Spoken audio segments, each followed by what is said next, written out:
They removed them, they forgot to label them. So when it came to push them back into the window panes, they had no clue where they meant to go, and it took a further 2 years to put them back into the right place. There's still a few disagreements about some of the windows. A lot of people think the Virgin Mary is actually an old monk, so... Eu não tô entendendo quase nada do que ela fala. Where Oliver Cromwell stationed his horses in the Civil War during the mid-17th century, that used to be their stables, so very grand stables for some horses.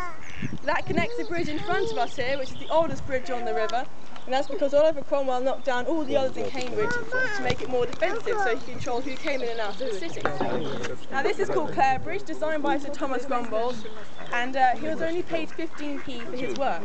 And that's because the bridge isn't symmetrical. Hi, If you look at the right-hand arch, it's a lot larger than the left-hand arch. The left-hand arch was originally sinking until they rectified it. O Patinho acho que fala português. By a payment of 15p. So he decided to take the equivalent amount of stone out of the bridge so it would never be finished, and that would be his revenge. And if you look at the left-hand arch and go straight up the middle, you see a ball on top, and that ball has got a segment taken out of it. And that's what he took from the bridge as his revenge, 15p's worth of stone.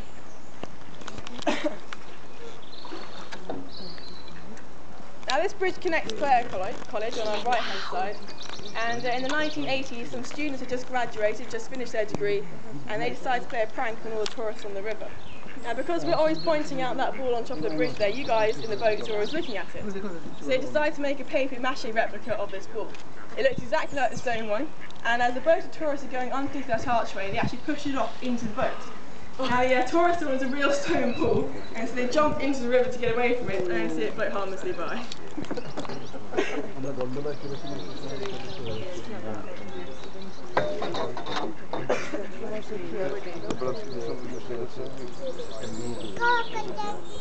Come on, Ducky. Come on, Ducky. Now if you look to my right, you'll be able to see Clare College. This is the second oldest college in Cambridge. This was founded in 1338 by Lady Elizabeth de Clare. Now Elizabeth de Clare was a very wealthy French lady, but made wealthier still by her marriage to 3 short-lived husbands, which she'd managed to get through by the ripe old age of 27. Each only lasted a year. There's a lot of speculation how each died, and as you can imagine, she died a single lady. No one else would ever marry her again. Now Clare College specialises in music, and the students are allowed to have pianos in their room, and some of them are even large enough to house grand pianos. So you can imagine the size of those. It's also where Sir David Attenborough had his education here at Cambridge University, and also where James Watson, who co-founded DNA with Francis Crick, that's where he went at Cambridge. And